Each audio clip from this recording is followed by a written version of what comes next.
Good afternoon, everybody. Thanks so much for joining us today. We've still got people rolling in, but I'm going to kick off because we're already 3 or 4 minutes late. We've got a great panel for you today. So I'm Maja Pawinska. I'm the EMEA editor of PRovoke Media. And the PRCA very kindly asked me to host today's very timely and what promises to be a very lively discussion about the platform everyone is talking about. Threads. Is it a threat to Twitter? How should brands be using it? What's everyone's experience has been like so far? We're going to cover it all in the next hour. So this is being recorded. It's going to be up on the PRCA YouTube channel in due course after the call. So if you've got colleagues or friends who you think might be interested, the PRCA will point you in the right direction so they can view it afterwards as well. The chat is open for questions. There'll be Q&A at the end, so please do feel free to pose your questions for the panel. If you can say who you're directing it at, if it's a specific question for a specific panelist, please do pop that in the chat as well, and we'll allow some time at the end for questions. Hopefully we'll cover most of your pressing issues and queries in the conversation today. So let me introduce the panel one by one, and then we'll crack on with our first question. First of all, we have Orla, who's an insights consultant at CARMA. Then we've got Tamara Littleton, who's CEO and founder of the Social Element Agency, one of the very early adopters of social media in a comms environment, and also co-founder of crisis management firm Polpeo. Ela O'Riordan is account director at the Red Consultancy. Darryl Sparey is co-founder of The Family and the big boss at Hard Numbers, here in his trademark gilet. Thank you, Darryl. And Rob Stone is head of Z3 or Z3. Nobody at Zeno can make it smarter their mind up, but at Zeno Group. So welcome, everybody, and thanks so much for taking part today.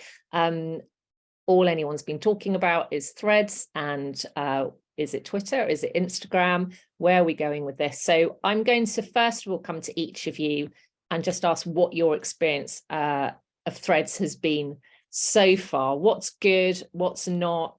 Is it a retro Twitter where everyone is being nice to everybody? Is it Instagram with words? What is it, and how are you using it so far? I'm going to come to you first, Orla.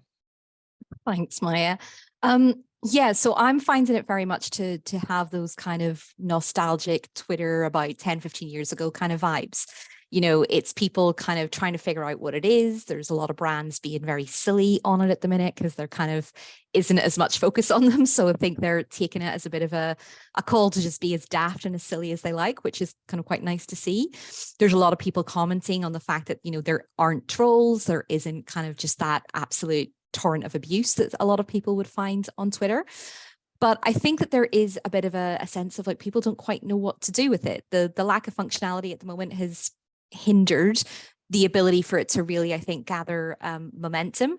Personally, I'm mostly lurking on it. So I'm just sort of trying to follow and find all of the different accounts that I want to and sort of scanning through different things and so on. But yeah, I think that at the moment, people don't quite know what to make of it. And I get the sense that a lot of the people who are there kind of divide into two camps. The people who want it to be like retro Twitter, with when Twitter was nice and you could actually have good conversations without getting just an absolute cesspool of commentary.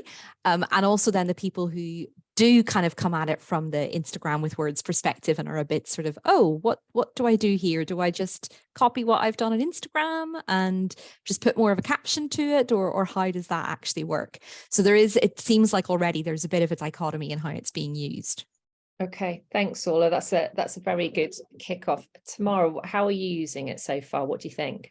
You know, it's probably in quite a similar way because I'm also feeling that early retro vibe. I must admit my Twitter usage had gone down a lot. But it's been actually kind of nice to see people that I used to engage with on Twitter here on Threads, and that's kind of adding to that. Obviously, because we look after brands on social, I've been keeping an eye on what different brands are doing. And it does feel like people are just quite relaxed and just, yeah, a bit of banter, not trying too hard. And I think that's quite a nice thing. functionality wise, obviously it's not that easy to find people that you'd quite like to connect with. But I do appreciate that because it was linked to Instagram, it was so easy to set up and have at least some followers, so you're not starting from kind of base zero. And also the block functionality, I think, was really good, that you didn't just I'm very careful with my list on Instagram, and certainly didn't want some people that I've blocked in the past to suddenly be appearing on Threads. So I thought that was quite a nice touch. Okay, thank you. Ela, what's your experience been so far? I'm a bit gutted so far, to be honest. I had really high hopes for Threads when Instagram has, frankly, stolen concepts from other apps like they did with stories and like they did with Reels. I really enjoyed when they came through and engaged with them, but I appreciate those were quite aesthetic led, whereas, we're talking about actually being able to write interesting copy here.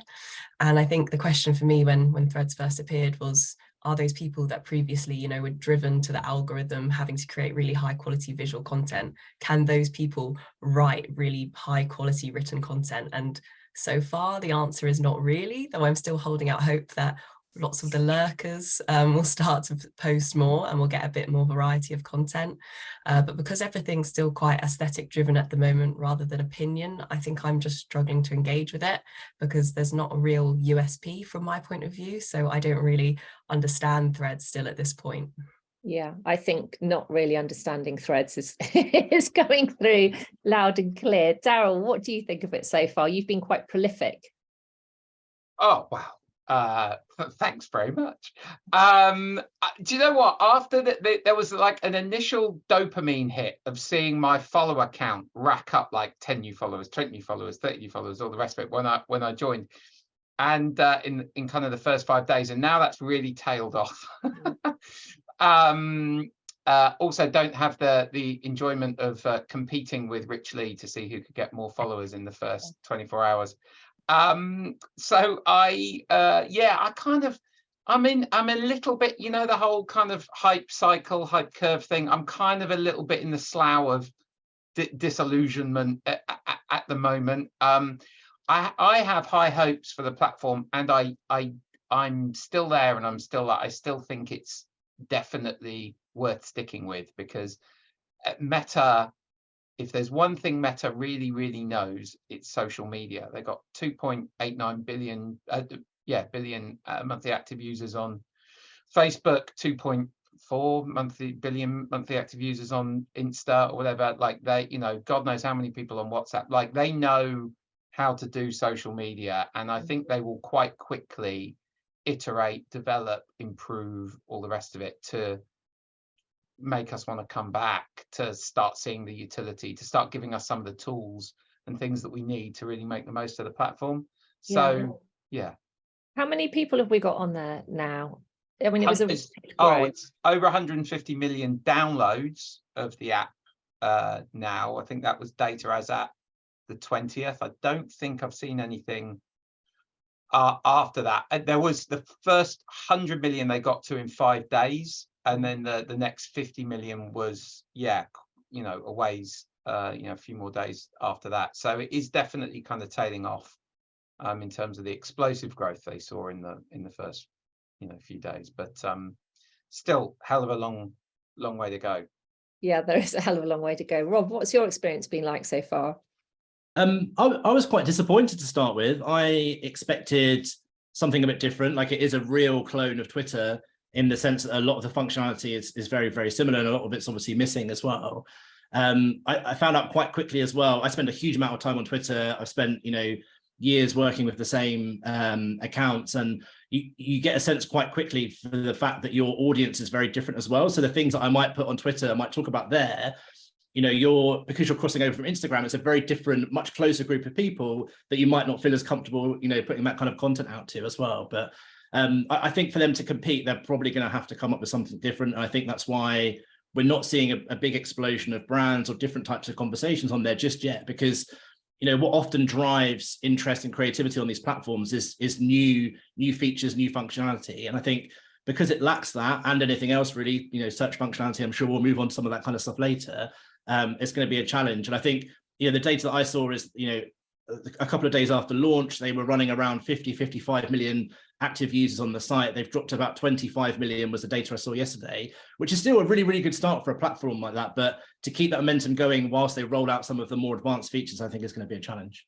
I'll stick with you, Rob, on that functionality question. I mean, it's no secret that it's being rolled out effectively in beta mode, right? They're testing, learning, they're being very open, they're asking questions about what people want and don't want to see on the platform, what their priorities should be. What do you think is the must-have that's missing so far? I think in terms of like basic functionality, the search thing is the biggest one. I think our head of editorial here at Zeno mentioned to me earlier this week that he saw some interesting news break on Threads, but then couldn't go in any deeper into the story. So actually went to Twitter to find out what was going on. And that's the kind of thing they'll need to avoid. And, you know, we can expect those types of features to be rolled out. Like you say, they are effectively in beta mode. I'm surprised they didn't actually launch with a, you know, closed beta or a smaller user base to kind of learn some of these things and roll these features out. But I think as well, they're going to have to innovate. I think, you know, Meta in general have been very good at taking, you know, winning formulas from other social platforms and putting them on their own platforms. I think it'd be nice to see them innovate and try something a bit different. I think that's what will get people's kind of creative juices flowing and creating different types of content. Okay, interesting. Darryl, what do you think's missing? I got a shopping list. So, go for it. But the big one for me, you know, there's the CIPR did a really good document on inclusive communications yesterday, and I'm a really big believer in you know, inclusive communications. Alt text on images, there's no alt text on images, which I think is a big thing. What I've tried to do is add text in thread underneath to kind of explain what's in the image, but it's kind of a bit of a pain to do, and you know, so I think, and that's not really inclusive. So that's one big thing. 100% agree with Rob about trending topics and hashtags as well. Also, the ability to navigate to other relevant things that people are saying from hashtags, so you can click on the hashtag and then see other, you know, people using the same hashtag and stuff like that. And then the other big one's lists. You know, I navigate my way around Twitter a lot by curating lists of people that I want to speak to, people that I like, journalists that are relevant to particular topic areas that we might be pitching and things like that. And I can't create lists on Threads. So that's my shopping list of immediate things I'd like. Good shopping list. I'm assuming I'm on all of your lists on Twitter, Darryl. 100%. You're in that perfect the intersection of all of those things. Someone I want to talk to, a journalist I you know, I want to pitch for stories, and a style and fashion icon. Always. Thank you very much. Flattery will get you over. Orla, what do you think's missing? Yeah, absolutely agree with all of that. I think also for me, a web version. I find it hard to actually see enough when I'm scrolling on my phone because it's got 500 characters more than Twitter. You actually, like, one post takes up a lot more of my screen when I'm on my phone, and I apparently have just really terrible attention. So I get a bit bored that I'm not able to see more content just by, you know, one or two swipes. And also for me, like, how I use it on a work perspective, you know, I have LinkedIn open all day on my computer. I used to have Twitter open all day. I kind of don't really bother so much with that anymore. I'd like to have a web version of this. I think it is a bit easier from a work perspective to be able, I like doing everything on my computer, having that as kind of my control station and having everything there. Having to kind of go to different devices and phones is something that irritates me quite a bit. But I'm also appreciative that I might just be a bit of an old fart in that way of working. Yeah, no, I don't think you're an old fart. I think, like, you know, the thing about Twitter in terms of using it for work is I just have it open on my laptop as one of my tabs the whole time. Yeah, it makes it really easy to repost, to cut and paste stuff, to post links, and like having to go to my phone to manually do something and then find the link, and you think, no, there's not even I can't even put a hashtag on it, so it doesn't relate to anything else. It is a bit of a pain. I'm sure that's coming, and we need to be able to integrate it with, you know, other social apps as well, don't we? So we're, you know, tailored content obviously for each platform, but you need to have it all in one place on a bit of a dashboard. So fingers crossed that will be coming. Ela, what do you think needs to happen in terms of next priorities for functionality on Threads? Well, I think one of the key things people are getting kind of upset by when using threads is the inability to curate their feed. So anything that can help us with that. So for example, following hashtags would be probably one of the easiest ways for us to actually start seeing content that we want to see. Yeah, okay. And Tamara, what about you? I guess there's a couple of things behind the scenes that will come along the way, which is how to incorporate it into other management tools and social listening tools, because once it's incorporated, it becomes a bit easier for brands to sort of jump into it. Nothing really to add to the great list that everyone's said, except really just focusing on the abuse and vitriol, because if we've learned anything from Twitter is that they will need to invest in this as a company to keep it that kind of place. I know that some people are sort of saying that actually it would be more fun if it was a bit more opinionated, but we have to be careful what we wish for, and advertisers will stay away if that's not taken care of. I think Twitter having their advertising going down by 50% is a really sort of important warning to that. So I would just say keep an eye on that. Yeah, absolutely. But invest in some moderators rather than sacking them all. Maybe that's, Yes. probably a good move here. So let's talk about your clients, guys. Are they interested in threads? Are they asking for your support or advice on the platform? What counsel are you giving them? Tamara, I'll start with you, because I know you've been working with Wizz Air, haven't you, on threads? Yeah, so we kind of have clients that they're mainly B2C clients, quite sort of large brands, and we've done a combination of strategies. So for some of our clients, we're saying that it is totally okay to lurk for a bit. And that's something that worked really well with TikTok, that, we had Dr. Pepper, where we were lurking for a good few months before they sort of actually went in. So that as a strategy to actually sort of not jump in is okay. But actually a lot of our clients were keen to, and we've been helping them just jump in there and be a bit more experimental. So Wizz Air, as you mentioned, having sort of great fun with it. Mind Charity, I think that's one of our clients, and they've been so strong on other social platforms, and really they've got such a clear tone of voice. And that's perhaps something that works well on threads, is when you have a very, very clear point of view, clear tone of voice, it becomes a bit easier. But then we have in the States, we've got Keurig have jumped in and just sort of posting about their coffee machines, and it's all just quite easy and engaging. And Applegate, which some of you may not know, but it's a sort of meat and hot dogs and company in the States, and they are making a big play for the fact that that their account is run by an AI hot dog. So I think definitely a bit of fun to be had and quite experimental. I love an AI hot dog. That's fantastic. Ela, you've had some experience with what B2B clients are asking you about how to use threads, haven't you? Yeah, absolutely. We were kind of surprised at first with the amount of B2B brands who were interested in taking part on threads. Not really surprising, actually, when you think about the fact that they really used to thrive on Twitter, and they have been seeing those numbers go down for nearly a year now. So understandable that they were quite keen to jump on something quite similar. But at the moment, because your threads needs to be tied to your Instagram, there's the whole question of setting up a whole Instagram for these brands that have never once existed on it.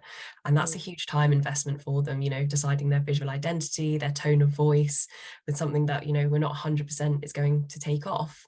And then for other clients, we've also found this kind of, the more B2C ones, this desperate bid for the first post to be really, really good.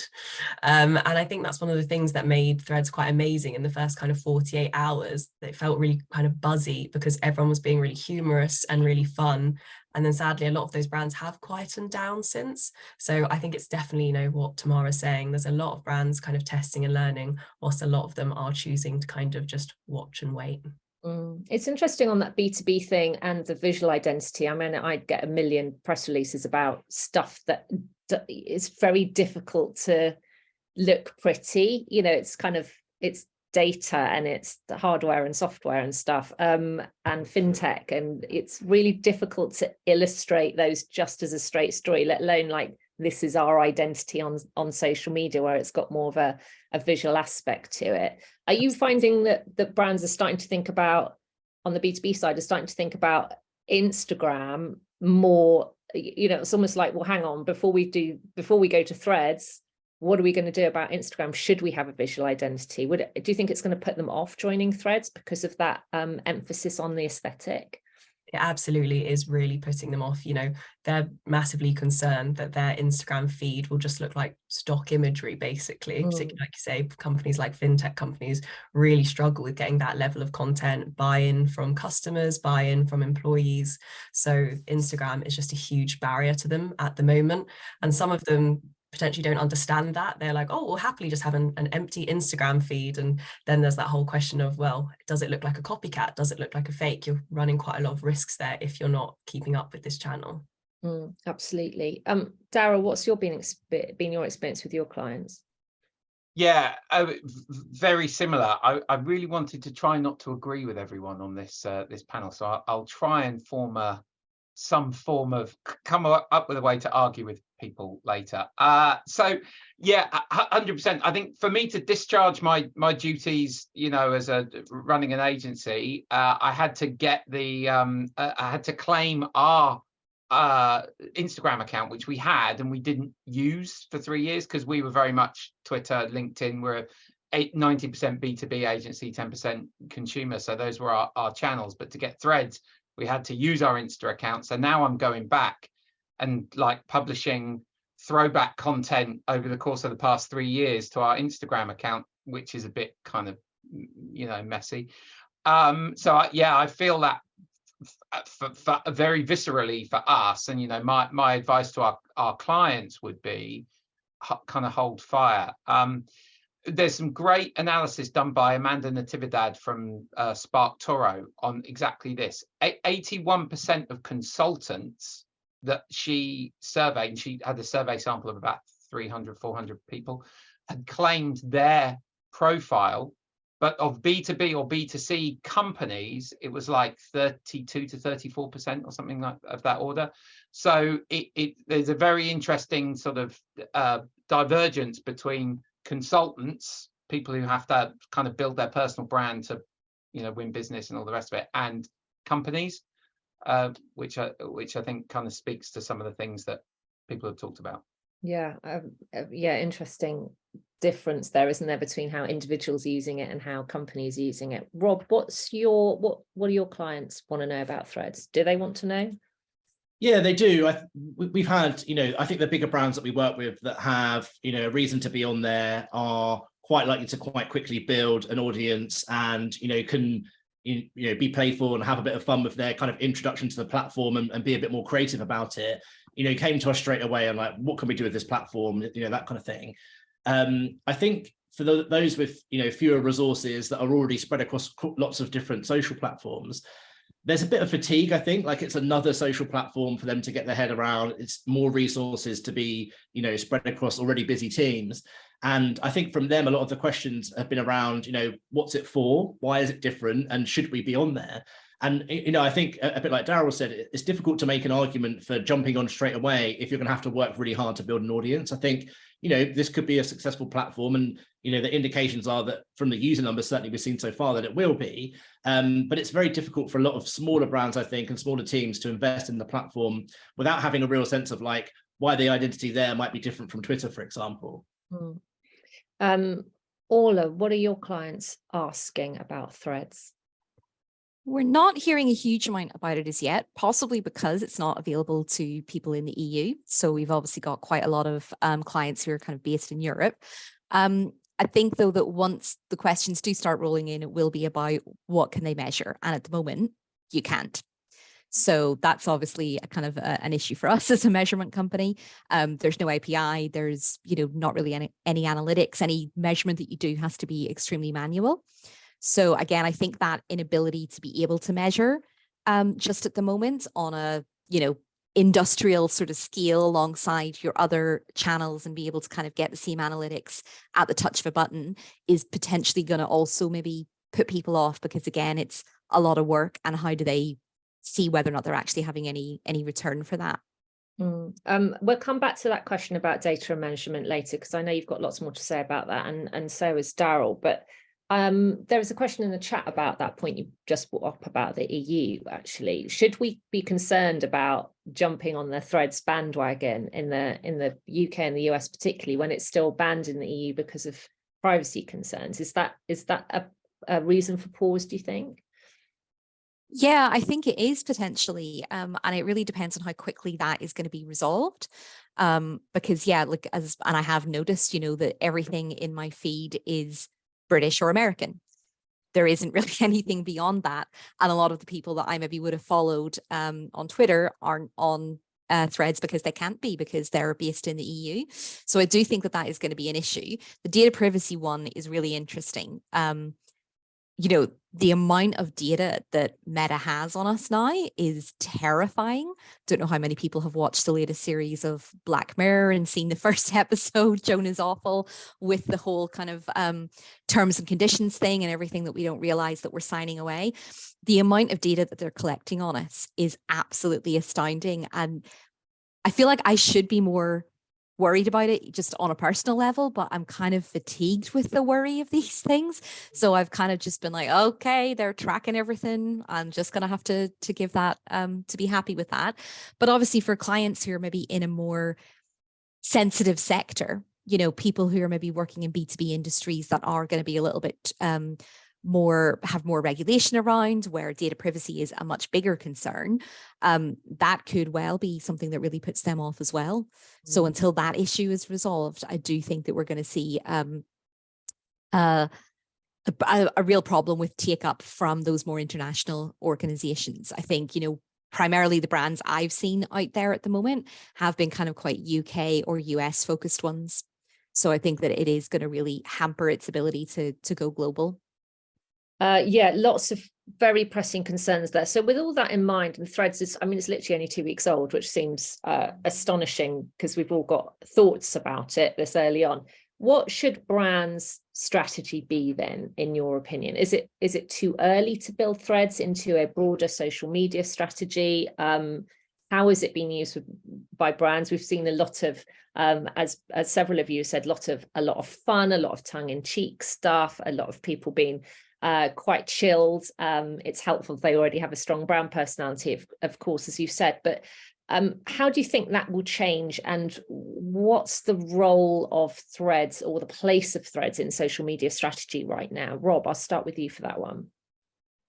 Yeah, I don't think we really know what the role of Threads will be yet. I know a couple of people have asked that question in the chat. I think until we see more functionality rolled out, it'll be difficult to see what its place in the ecosystem might be. We might end up with, a niche or a different type of audience that certain types of brands and companies will want to get in front of. I think, the sort of elephant in the room here is, and it has been mentioned already, that at some point advertising will come to the platform, and that comes with the full might of all of the data that we've just talked about that Meta has on you, has to offer. So I think there is a big benefit to, especially for larger brands that can quickly build an audience, being active on the platform, building an audience, building intelligence around that audience, off the bat, so that when that advertising, feature does get added, you have a ready-made audience, all the data on them, and then you can start building other audiences to talk to that way. I think, generally speaking, I would almost always advocate, early adoption for platforms like this, but I think if you're a big brand, you've got the resources, jump onto the platform and start developing out a strategy. I think if you are a smaller brand with more limited resources, it's definitely worth waiting to see if there is an audience for you on the platform, if there is a niche you're going to be able to reach out to, if you're going to be able to make use of a certain type of functionality or format that we don't know about yet, that's going to suit your brand. Okay, thanks, Rob. Darryl, what about you? What's your thoughts on how brands should see this as part of their social media strategy? Yeah, I agree that at the moment it's quite limited because of the lack of the ability to the analytics is really non-existent. There's no opportunity for targeting or boosting posts or anything like that. There's no paid advertising options, all the rest of it. As Rob said though, Meta has got an absolute treasure trove of data about all of us, whether we like it or not. And as soon as they want to make that functionality available to us. And what we know from Meta historically is they always make that stuff work cross-platform. So insights from your Facebook usage and your Insta usage and all that interest graph stuff is going to then inform ad targeting options on Threads.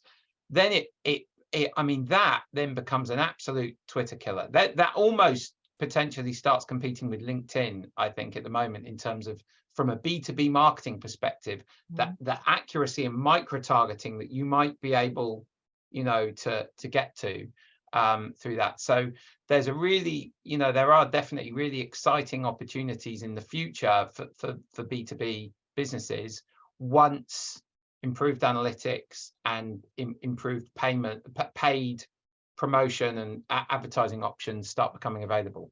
Okay, yeah, well, a potential Twitter killer, but maybe not quite yet. Ela, what do you think brands' approach to Threads and their strategy should be? Where does it fit in what they're already doing on other social platforms?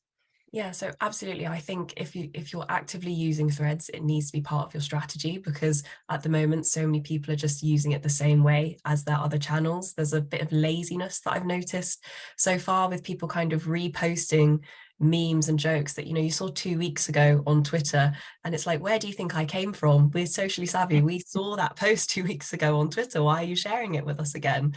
So I do think it absolutely needs to be seen as a separate channel, and appreciate it's difficult to fully kind of nail who your audience is, what they're going to engage with, but it's just a test and learn at the moment, and you absolutely just need to treat it separately to the others. Yeah, maybe just have a bit more of a play. And there does seem to be a lightness about brands' approach to it so far, doesn't there? Exactly. And you can easily make mistakes on it, and nobody's really going to judge you for it this early on. So definitely, yeah, have a play. Okay. Orla, what's your thoughts about where this sits within brand strategy for social media, and how you think brands should be using it? What kind of tone should they be using? I think it's a really interesting opportunity for for brands to be able to really establish their tone of voice.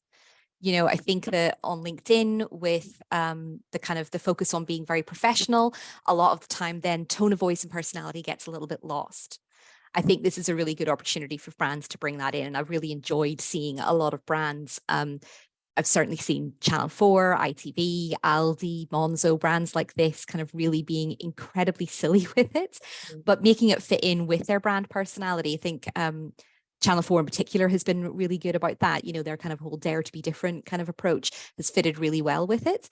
And I think that is going to be really key to it. It's not just going to be about the engagement stats and how many followers and how many likes did you get. It is going to be about how do they put themselves out there? How do they actually explain the personality of who they are as a brand and what they stand for? So I think it's got real opportunity for that, but it just remains to be seen whether it actually ends up keeping the momentum, bringing in all the features quickly enough that people don't get bored and just go elsewhere. Okay, thanks, Orla. Tamara, I'm going to come to you with the same question about what brands' approach should be and where it should sit in social media strategy. But can you talk a little bit to the non-profit sector as well, rather than commercial brands, and where you think this fits for them?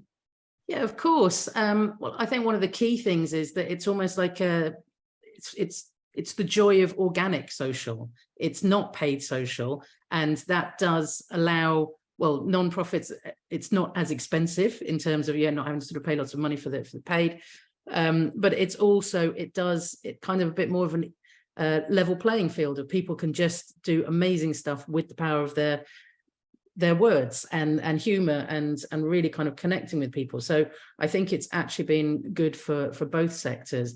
And it was sort of summed up by, I don't know if people have been seeing the meme around Barbie and Oppenheimer, and the sort of basically it was like organic as Barbie and Oppenheimer as paid, and that feels like it's sort of summing up Threads at the moment, that this is where people are able to have some fun. What I would say though is just from a practical point of view, we've kind of touched on resources a little bit, and perhaps people are a bit underfunded, under-resourced. Something has to shift in terms of, if you're going to invest more in Threads, it might be time to drop another channel. One of the obvious ones that we're seeing from a variety of clients is that Twitter is becoming the victim of that that it's much more of a switch over to let's monitor Twitter, because let's face it, it's still got critical mass. There's still a lot going on there, but let's focus on the engagement and having a bit more sort of joy with consumers or members of the community. So yeah, I think it's time to sort of switch. Oh, another vote for a potential Twitter killer there. Tamara, I'm going to stay with you. With your Polpeo hat on, what considerations are there around crisis management where Threads is concerned? Is it something that has come up yet at all? I mean, it's really early days. Actually, sticking with the practical, I guess something very simple is that if you are going to create an account, have a presence, but then you don't resource it and you forget about it, you are perhaps causing more of a problem for yourself, because people can connect with you and then they're all talking about you behind your back. So essentially do sort of remember that if you're going to go for it, you have to resource it properly before switching it on. And I think actually it is all, we've talked about how lovely it is. People talked about how lovely TikTok is as well, but it's going to reach critical mass, and there will be more there will just be more of a toxic backlash. So you have to be ready for that. I think, as you would do with any channel, things can turn in a day. So just being ready for that backlash as part of your crisis plan.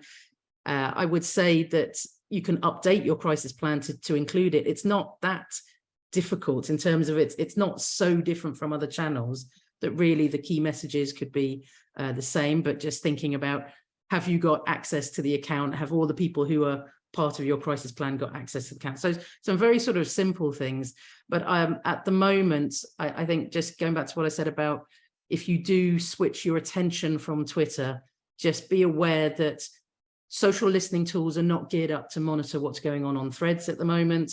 It's very manual. You just have to sort of go in and sort of resource it.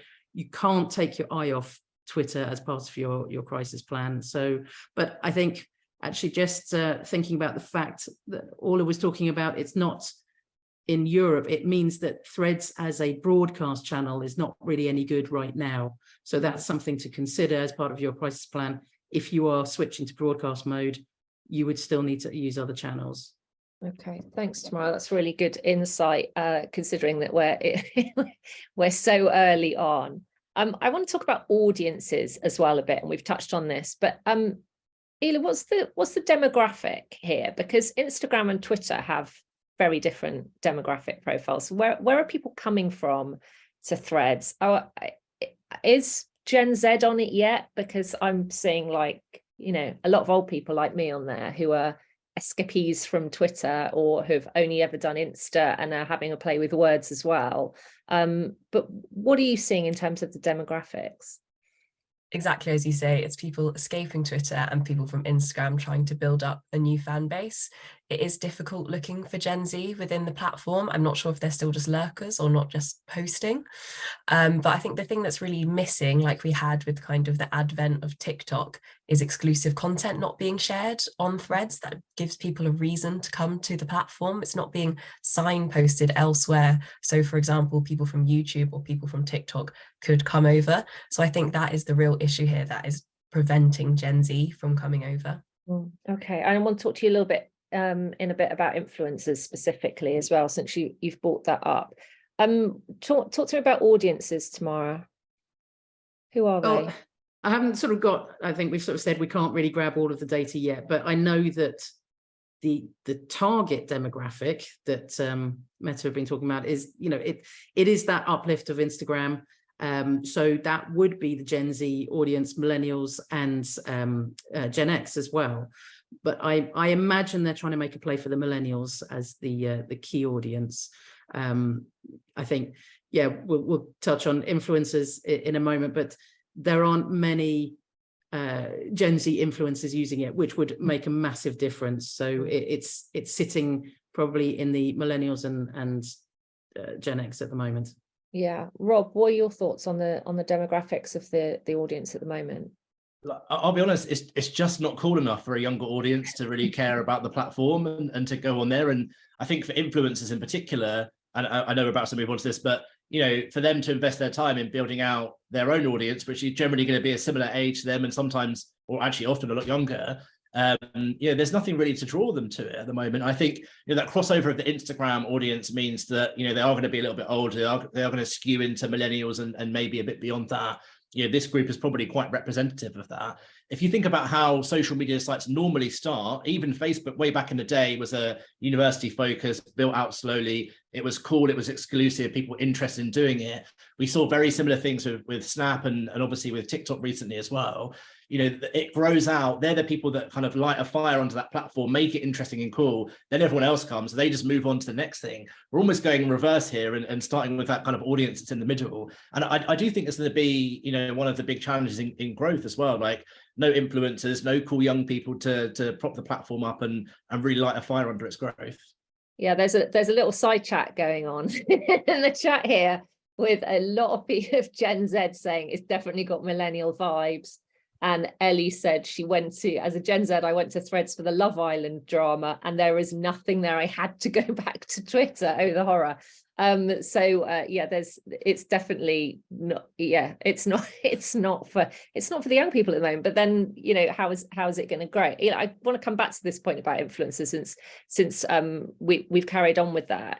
What do you think this does mean for influencers and in influencer engagement and management as well? Is it there yet at all? Is it a consideration? It doesn't feel like it's there yet, to be honest. Influencers, they're posting the same stuff that they do on Twitter or on Instagram. And we need to appreciate it. For those who are Instagram based, it's a huge pivot for them to go from creating those videos to getting towards copy. There's a few that I've seen doing it quite well so far. And I think in particular, I think foodie influencers have been doing a good job. You know, usually asking for recommendations, asking people if they've also visited a restaurant, for example, stuff that previously might have been hidden through a Q&A box in stories or maybe just lost in comments on a post. They're instead able to really kind of chat and engage with their community in a different way, which is really nice to see. But then in terms of how that's monetized, I'm not too sure. There's definitely not been enough creativity on the platform yet for influencers to really stand out on Threads and really get those brand deals. So for me, I think how I imagine the influencer work will begin is it will be one of those sort of add-ins that people negotiate in, you know, oh, I can't come down on my price, but I'll throw in an extra story frame, I'll throw in a thread for you. Feels like the way it's going to kick off. Okay, interesting. Did any of the rest of the panel want to say anything about influencers? I just sorry, go ahead, Darryl. Just to say, I committed to try to say something controversial, so here we go. I'm being reductive, but I'm not particularly active on Instagram personally because I'm not very good looking, and I definitely don't look very good in a swimsuit. And so that's been kind of like a big thing. Yeah, I kind of think in my head, I've always thought Instagram's for people who look good, Twitter's for people who are funny, right? Or like who are good with copy or whatever. And I think there is this weird clash that I get. I've also with my feed, because for reasons I won't go into it at great depth, but just to say that I was involved with someone who launched Geordie Shore in the UK. I follow all of the cast and they follow me on Twitter, and the same is true on Instagram. So my Threads feed in the first like 24 hours was a very weird mix of like PR stuff and then people in swimsuits trying to sell me like teeth whitening products and stuff like that. So like I think there is this, you know, there is this weird kind of like what is Threads for, and there's that weird kind of the audience that you had on Instagram doesn't naturally port over to the audience that you had on Twitter. So I think that is definitely something I've noticed. Sorry. Yeah, Rob, did you want to add something there? Yeah, I think influencers need interactivity, and I think we'll see more influencers come to the platform, and we'll see new influencers that weren't on other platforms grow out of some of those new features. You know, that's where they can get creative. That's where they can interact with audiences. That's where they can, you know, like Spaces has been really big for Twitter. You know, whenever there's a big news story, someone will jump on and start something, and that gets joined by everybody. I don't know what the Threads equivalent of that will be, but that's where a lot of influencers on that platform are born. And I think we'll see something similar on Threads. It just takes an innovative, you know, new feature to spark that fire, I think. Tamara, what are your thoughts? Yeah, it's just a very small addition, really, that it's important to think about the smaller influencers as well. So it's not all about what are the influencers, what content are they going to create, and how can they sort of build up their audience. But for Dr. Pepper on TikTok, we have done so well with just finding smaller influencers and just engaging with them. So don't forget about the strategy of looking out for different people in order for the brand to actually engage. And that's something that is working well with Mind as well. It's not all about broadcast. It's definitely about that community aspect. So just sort of fold that into your influencer strategy as well.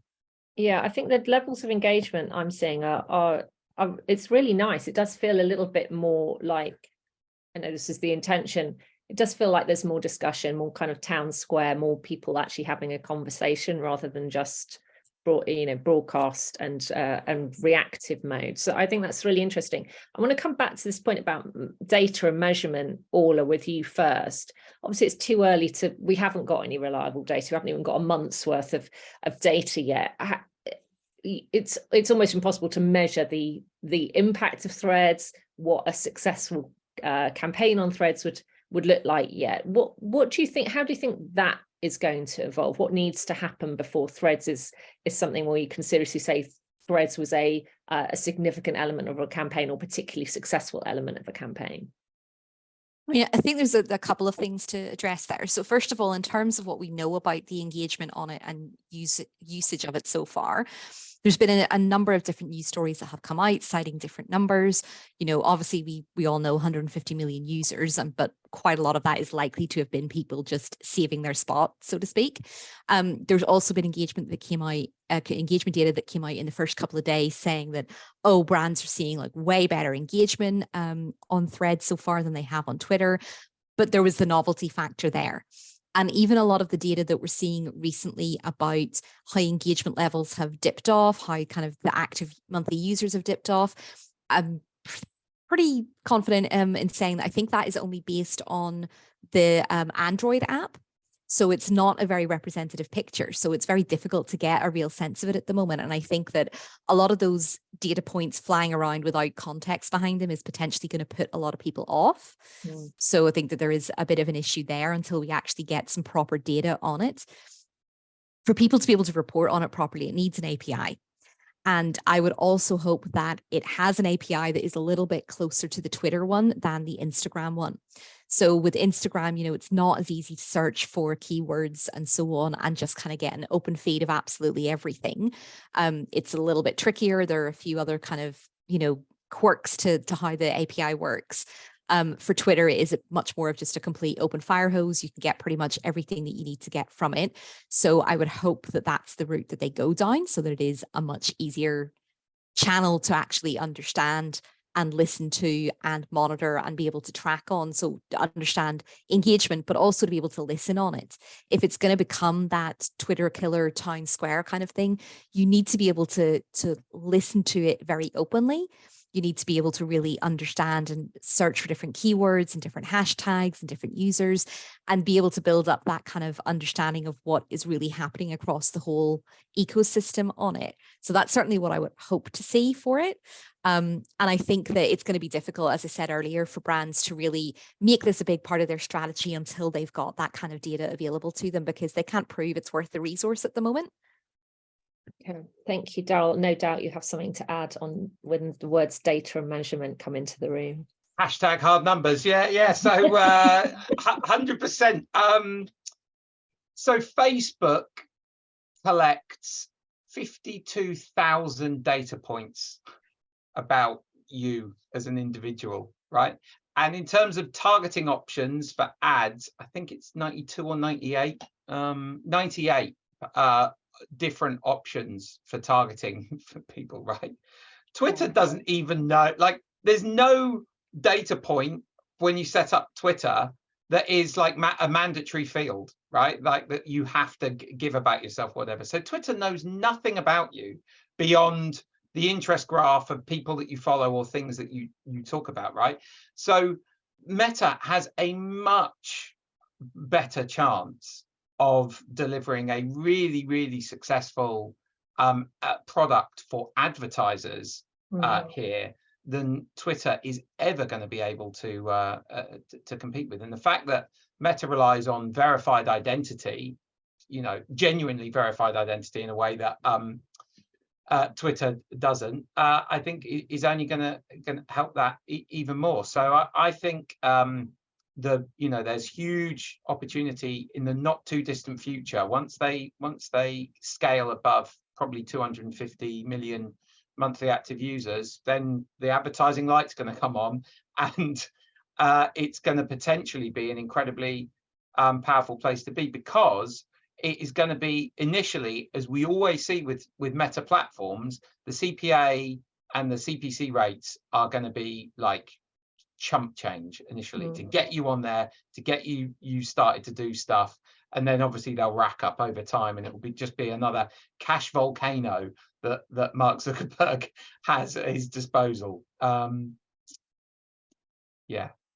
Darryl, while we're talking about, you've touched on paid advertising there. Adam Mosseri, the boss of Threads, has already said we're not going to be having any paid advertising for the first year, right? So unless he goes back on that. So that's quite a long time to be able to maintain kind of an interest in and a presence on Threads when you can't do those things with it yet. As a brand or an organization who wants to have it as part of a paid strategy, do you think that gap's do you think it's gonna lose momentum purely because there's no advertising, or do you think the fact that there's no advertising is what is making it more attractive to people at the moment?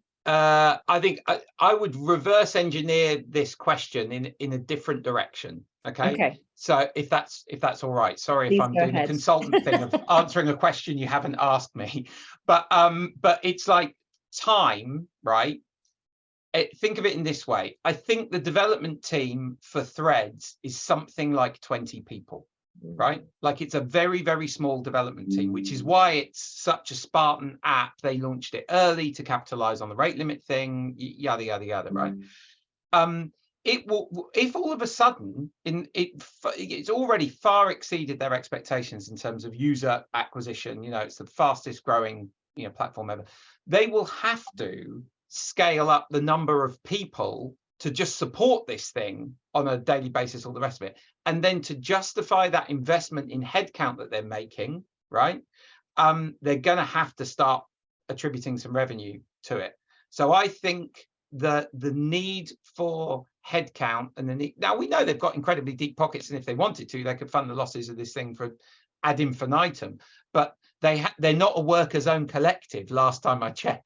And you know, the profit motive and the fact that it is competing for time and attention with other insanely profitable things that they could otherwise be devoting that resource internally to doing, leads me to believe that there is going to be ads on that platform a hell of a lot quicker than in a year's time. But I have been wrong about almost everything on the internet, so I am probably going to be wrong about this as well. Still got those crypto investments, Darryl. Oh yeah, I tell you what, that's a conversation for another day. Talk about hard numbers. Those are some hard numbers. We're getting to an hour. I don't know how we talk about this for nearly an hour. I wanted to speak about Mark Zuckerberg and Elon Musk, you know, with or without a mooted cage fight, which, you know, I'm sure we'd all pay good money to say. How has the launch of Threads affected their respective reputations? Because we're quite used to Zuck not being everybody's favorite person in the world. He's definitely been like in the kind of the villain camp rather than the hero, but he seems to have kind of donned a little bit of a superhero cape with this one, especially because everybody is so kind of, you know, Elon Musk, down with Elon Musk, and Twitter in general at the moment. How do you all think the launch of Threads has affected their respected reputations as business leaders and as social media giants? Tamara, do you want to kick that one off? Oh, what a time to be alive that these are the two people that we have to choose from. But I would say Zuckerberg is probably winning on the popularity contest if we're sort of to take things like social media memes, etc., and sentiment and social listening. I would say that the ad revenue, just what I mentioned earlier about the fact that it's declined by 50%, that actually gives me hope for humanity, that money does actually talk. And if you're going to make poor business decisions and poor leadership decisions, then eventually you will get your comeuppance. So that's my view on it. Okay, cool. Who wants to add something else to that? I think it does go to show how quickly your fortunes can change as like a business leader. Elon Musk posted a couple of months ago that this time last year, he was Time Man of the Year. And, without any other commentary, that was quite an interesting take because obviously, off the back of Tesla and SpaceX and everything else was very popular. And Twitter has really reversed those fortunes. I'm not sure that anyone's really massively changed their stance on Zuckerberg, since he's launched this, but it's definitely put him a bit more back in the spotlight. He's been quite playful on the platform as well, which has been interesting to see. So yeah, maybe this is more of a PR move for him than anything else. Yeah, interesting times, isn't it? Interesting times. we've got a couple of minutes left. I did want to just address some of the stuff that's in the chat. We've got lots of comments about the need for the algorithm to sort itself out around everybody's desperate for chronology, which, as we know, winds everyone off about Instagram as it is, and it looks like that's continued over to Threads for the time being. There's a little chat about whether we want DMs or we don't want DMs. I think we've all got a view on whether we love or hate having people popping up in our DMs on Twitter. There's one question here about how brands can use the platform in a really creative way. Is there a way of being creative on Threads that isn't the same way you'd be creative on another platform? Ela, have you got any thoughts on that? It's a really tricky one, isn't it? Because at the moment, people still aren't understanding who their audience are. So I do think the way of being creative is probably a bit back to how Instagram launched, right? You've got that visual element that is still really important on Threads, but you do have the opportunity to have a really fun little bit of a caption with it alongside. And I think that's the way that we'll first start to see creativity until more functionality comes through. Yeah, so we're in a watch and wait situation. We've just got 1 minute left. I want you all, give me one sentence. What would your one piece of advice be to comms professionals, many of whom are on this call today and many more of whom will be watching on the PRCA's YouTube channel? One piece of advice to comms professionals working in agency about what they need to know or do about Threads in the week ahead. Rob, I'm going to start with you, put you on the spot. Be creative and find a unique angle for the platform. Okay, great. Tamara? Jump in and just lurk if you're not if you're a little bit scared, just lurk. Just lurk. Okay, Orla? Yeah, have a bit of a play around and figure out, are your audiences there or are they not, so that you understand how to tailor your message. Okay, Ela? Follow as many brands as you can that you suspect might be doing well or you follow on other channels already. Okay, Darryl? Use the bloody thing. Do you know what? I get so frustrated. I can't stand all these agency MDs and digital directors of agencies and stuff like that who give it all this and then aren't even using the platform. Use the bloody thing. That's my number one piece of advice. That's I knew I wouldn't regret coming to you for the last word, Darryl. Just get out there and have a play, everybody. Let's know what you think. No doubt we'll be revisiting this in a few months' time to see if any of Darryl's predictions have come true, any of the functionality that you all want is there.